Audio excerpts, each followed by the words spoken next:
Every break, the number of survivors goes down.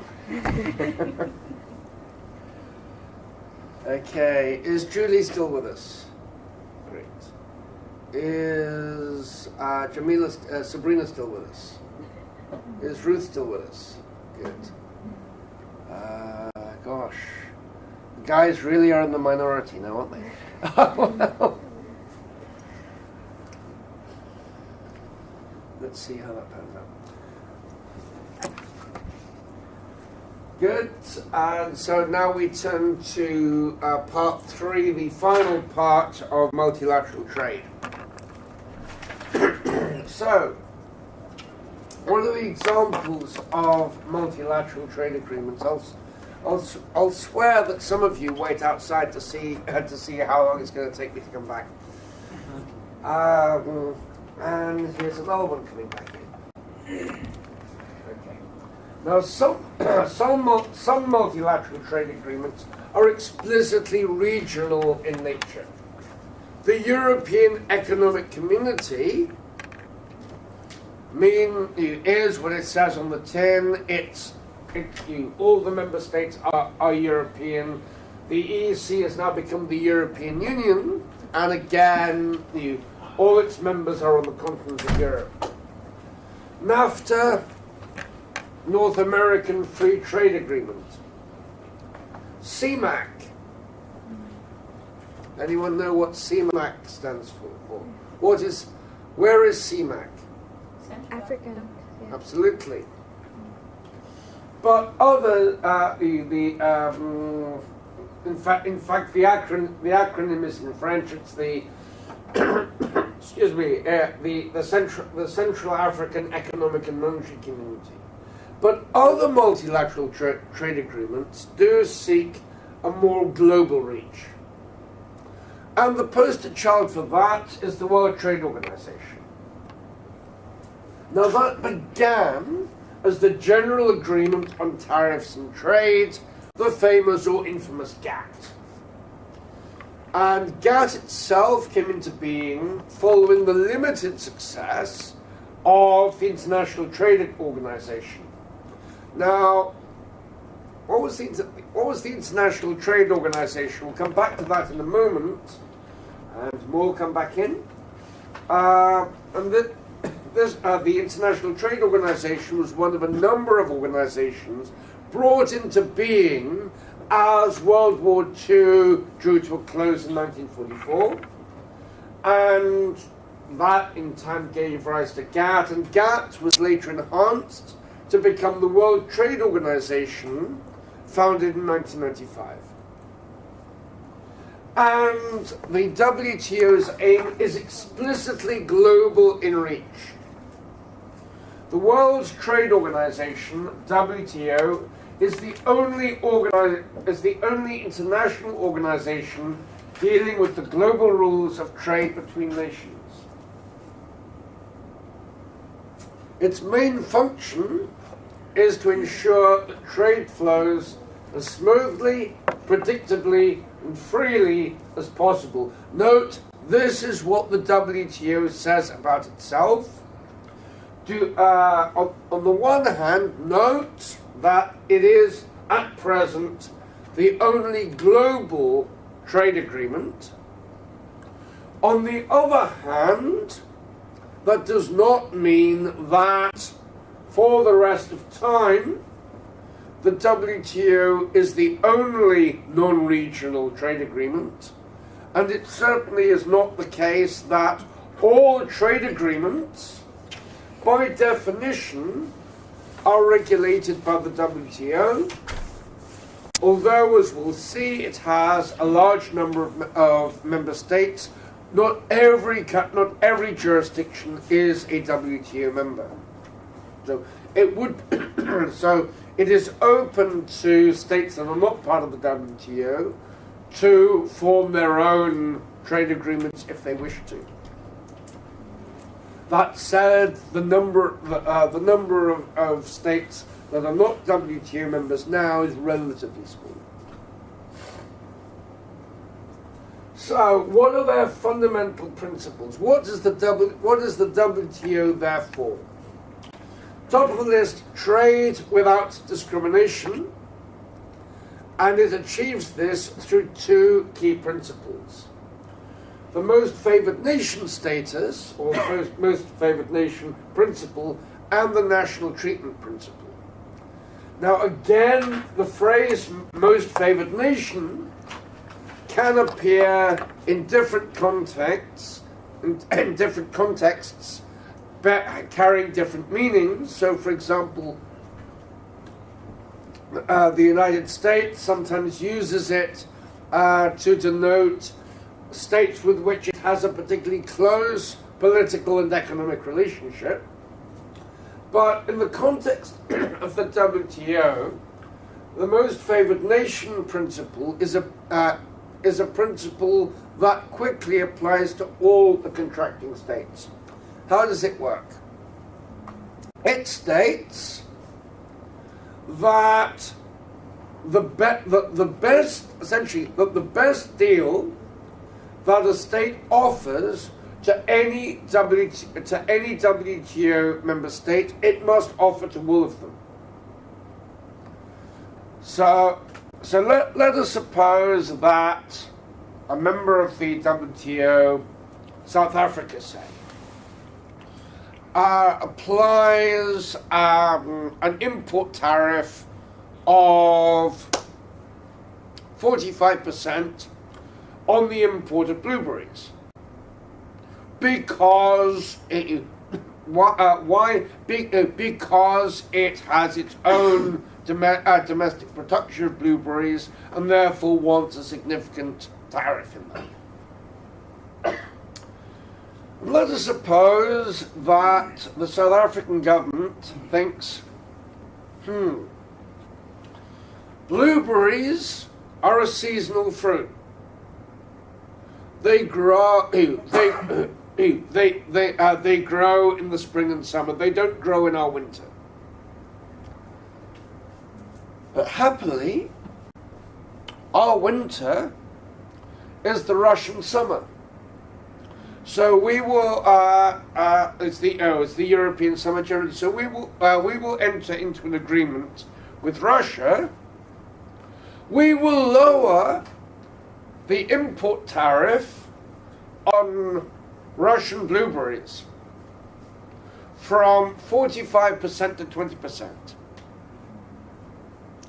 What that means is that they have to lower the import tariff for blueberries to 20% for every WTO member state, such as Uruguay, Chile, Argentina also produce blueberries. Similarly, in the southern winter, similarly Poland, Germany, or the European Union. Okay, so if you offer one member a good deal, you have to offer that good deal to everyone. National treatment. Okay, most favored nations principle. That is about the terms on which you import goods from a contracting state. National treatment is about how you treat the goods after they've crossed the border. In other words, national treatment means that once goods have been imported, they must not be subject to more arduous conditions than those imposed for domestic products. So again, let's go back to our example of South African blueberries. I'll come on to a real life example, an example that actually happened in a moment. But let's go back to South African blueberries. Okay, they say, South Africa says, we will lower the tariff on Russian blueberries from 45% to 20%. Ooh. WTO rules means that we have to lower the import tariff for the import of blueberries to everyone, including other countries in the southern hemisphere. Okay, what we'll do, we'll get round that, or we'll compensate for that by saying that the level of VAT on imported blueberries will be higher than on domestically produced blueberries. So we'll get them. So we'll protect our production that way. The national treatment rule says no, you can't do that. You cannot.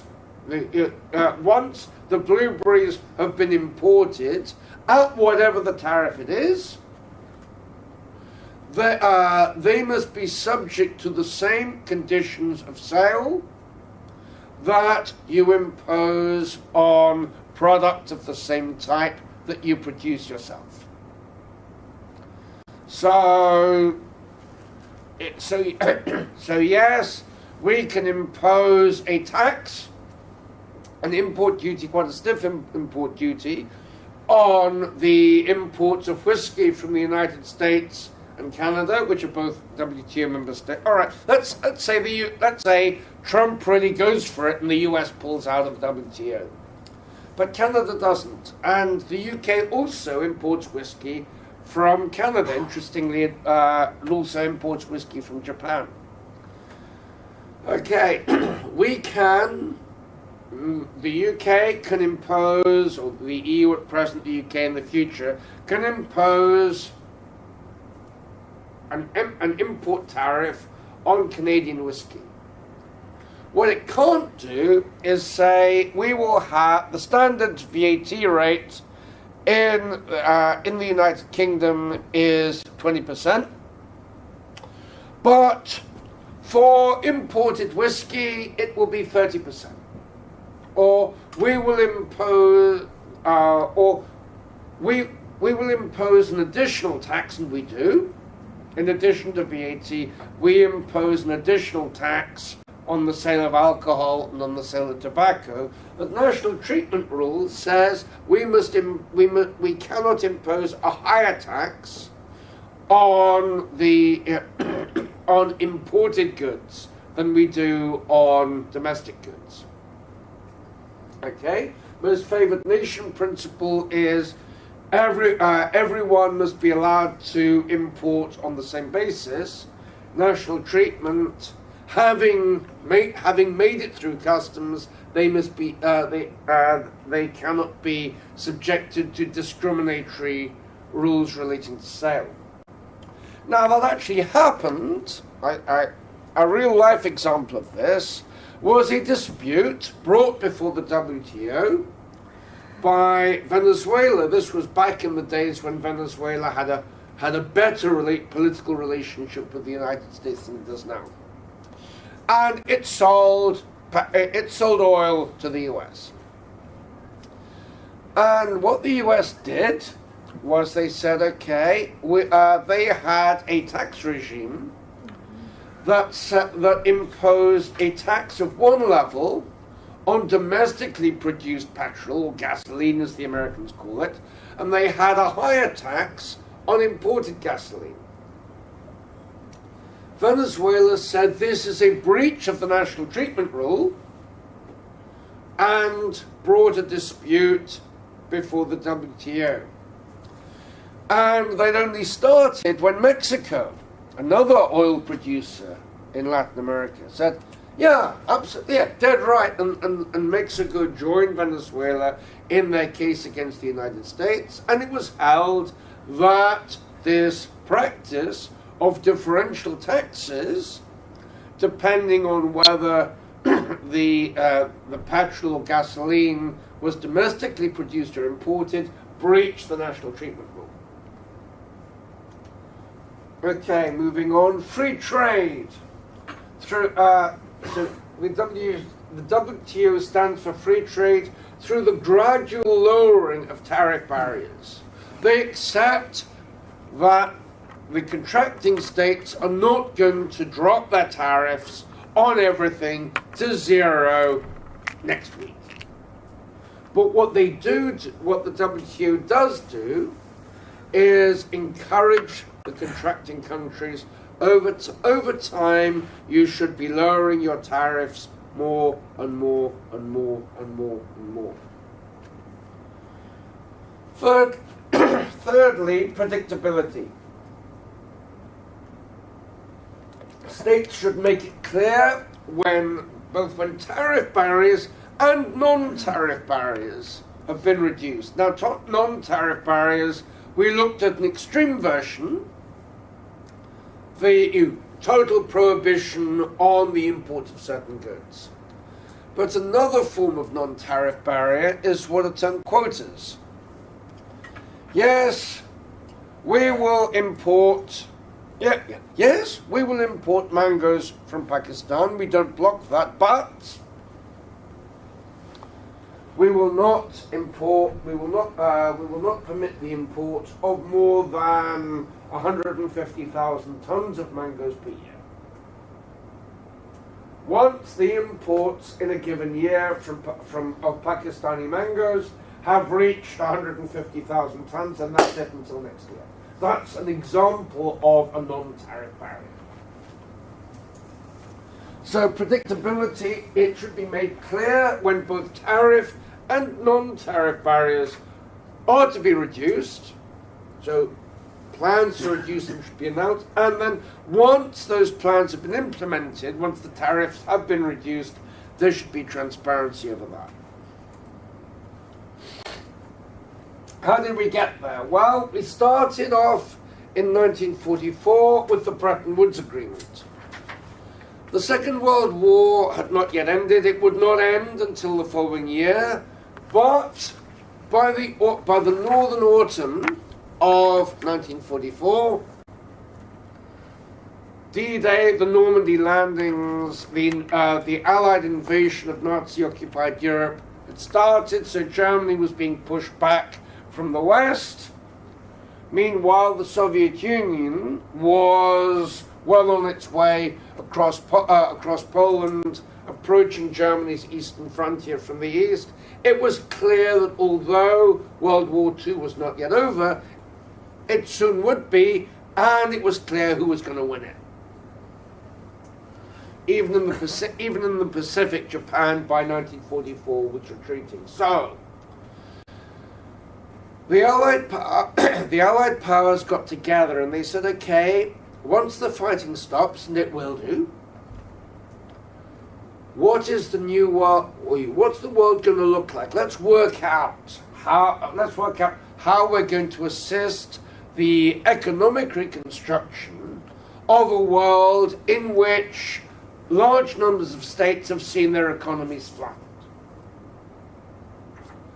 And let's also, let's a plan to assist reconstruction. Let's also set up a framework that will guarantee, or at least improve, the likelihood of economic stability in order to reduce the risk of yet another war breaking out.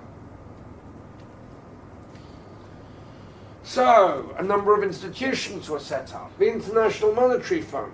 Now, this is still with us. It maintains exchange rate stability, which is why the exchange rates of the major currencies, the British pound until recently, the US dollar, the Swiss franc, the Australian dollar, the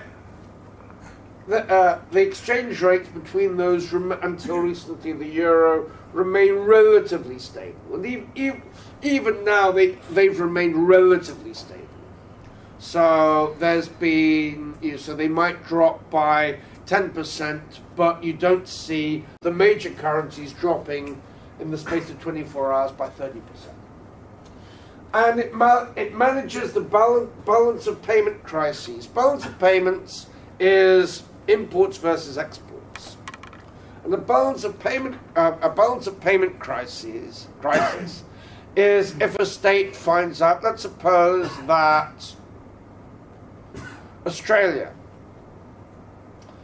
discovers that it is that the volume of imports from Thailand is 150 billion Australian dollars per year. But Australian exports to Thailand, 30 billion. Okay, this would be a balance of payments crisis because the Australia will start saying, we are pouring money into Thailand through buying all their goods and we're not getting a great deal in return. So the IMF will try and manage this so before we reach the point where Australia says, okay, we are going to impose significant trade restrictions on Thailand, before we get there, the IMF will step in to try and manage this. Then we have the International Bank for Reconstruction and Development, the IBRD. Its purpose was to provide money for the rebuilding of the economies of countries which had been devastated by World War II. Although, let's get real, only some of them, not the ones in Central Eastern Europe, that by now were under the political and economic sphere of influence of the Soviet Union. But we're talking about the West and the capitalist countries devastated by World War II. The IBRD later morphed into what is now the World Bank. And then we have the International Trade Organization. Now this was aimed to oversee the negotiation first and then administration of a new multilateral, economically liberal trading regime. And it was created by the Havana Charter in 1948, and it was signed but not actually ratified by 53 states. Problem: the United States kept out. Why? Not because of a problem with Cuba. Look at the date, 1948. The creation of the Communist Republic in Cuba was not for another 11 years, but they felt that the ITO would lead to a loss of sovereignty. We don't want some organization telling us what tariffs we can and cannot impose. And with the US keeping out, the ITO had limited success. Now, it was signed by 53 states, was actually ratified by 23, and the agreement by those 23 to reduce tariffs between them, that was seen globally as a good idea. Even by the United States, they didn't like the idea of an international trade organization, but this idea of an agreement that between ourselves we will lower our tariffs, the land of the free thought, that's a good idea. And that led on to a global agreement that specifically related to trade tariffs rather than a wider trading regime. The General Agreement on Tariffs and Trade. And that required members to, quote, enter into reciprocal and mutually advantageous arrangements. So it's reciprocal, both sides do this, but both sides get something out of it, aimed at reducing tariffs and other barriers to trade, such as quotas, and to the elimination of discriminatory treatment in international commerce. And GATT was way more successful than the ITO.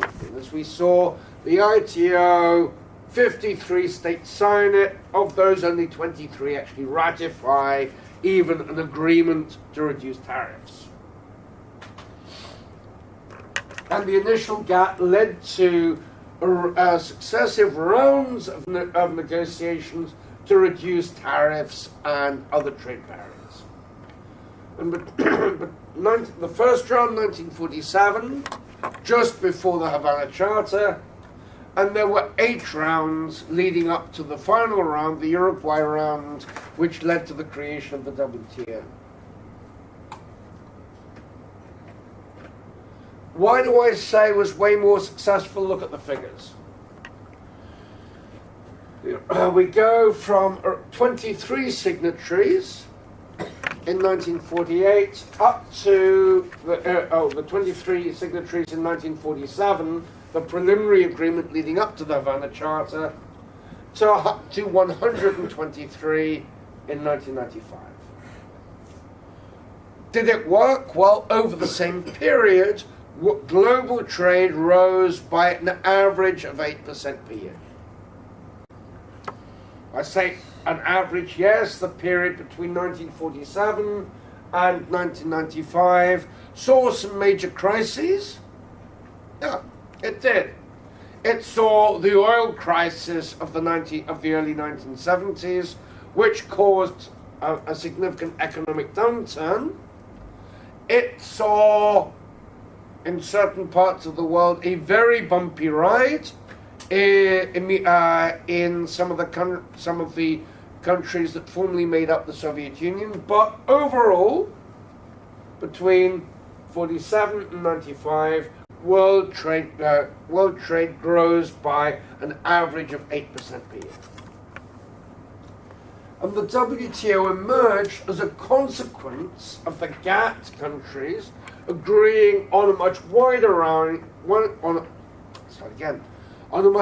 range of trade and other issues during the Uruguay round. And note, during the Uruguay round, the number of members expands further from 123 up to 140. So that's why I say, yes, countries that are outside the WTO are, of course, free to make their own trade agreements as they see fit, but there are fewer and fewer of them.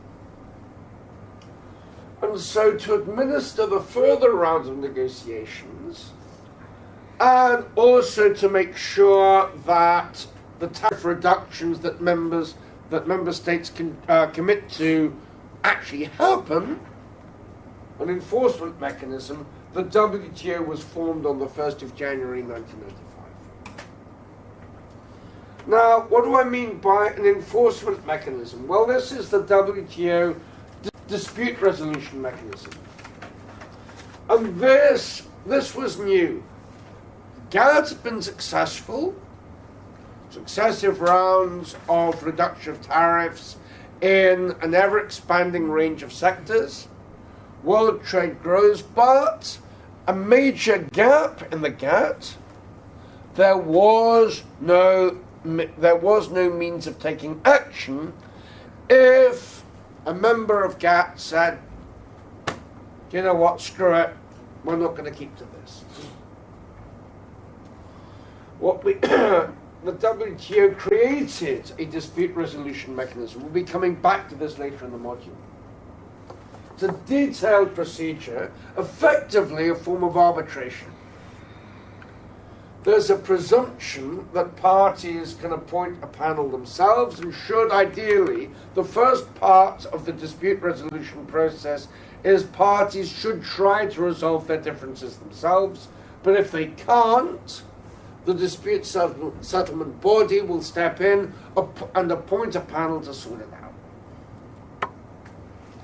And there's a specific enforcement mechanism. If the losing party does not comply with the ruling, the winning party may impose tariffs in consequence. And this is not simple theory. At the G7 meeting in June last year, Canada warned that in response to the US unilaterally increasing tariffs on Canadian products, they would do exactly that. And it works. Politically less powerful states have won under in disputes brought under the dispute settlement mechanism against major states from the global north. An example being the one I mentioned earlier, Venezuela and Mexico against the United States. The US lost. And as I say, we'll be returning to the dispute settlement mechanism later in the module. Which takes us to the current WTO round, the Doha round. That focuses on a range of issues from implementation of further barrier reductions, agriculture, services. The previous GATT rounds had focused only on goods, so services. Now with services come things like intellectual property and also competition, which the Americans call antitrust issues. And that ended with the Bali package passed in December 2013, which improves trade facilitation. Now the Doha round in principle is continuing, but in the last few years it has stalled somewhat. It's not been given up on, but not a lot has happened since December 2013. And note the Bali package addresses issues of trade and agriculture, but also introduces the concept of least developed country issues. A recognition that the world is not neatly divided between developed countries, if you like, the global north. I don't particularly like the phrase global north because most people would say that Australia and New Zealand are part of it. But there isn't a nice, neat, bright line division between developed countries on the one hand and developing countries on the other. Within the developing countries, there is a fair spread. Nigeria would be considered a developing country, so would Burkina Faso, but you wouldn't put them neatly in the same category. So the idea of least developed countries are those whose economies are particularly small in relation to their size. Also to flag up the existence of the Uniform Commercial Code, a kind of multilateral trade agreement, but between constituent states of the United States, considered later in the module. And your set readings on the stroke of 6 are on the slide.